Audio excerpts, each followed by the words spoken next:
Ay, China, bakit mo ba naman pinasisiritan ng aming mga barko? Ha? Oy, China, ano ba ang ginagawa mo? Nanghahamit ka ba talaga? Eh, bakit mo pinasisiritan ang aming mga mangingisda? Ha? Ano ba? Nambubuli ka ba talaga? Ay, amin naman yon. Yung pinasisiritan mo, nasa amin yon.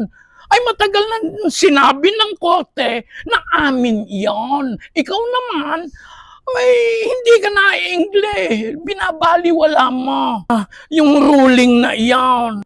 Gusto ko munang i-shout out. Dini kay Presidente BBM. Aba, natikas ka na eh. Aba, nag-deploy ka na rin ng mga barko diyan para protektahan ang ating mga mangingisda.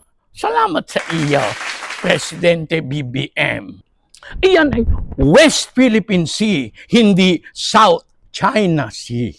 I-memorize na natin yan para masabi natin sa ating mga susunod na henerasyon na yan ay atin at hindi sa China. West Philippine Sea. Yan.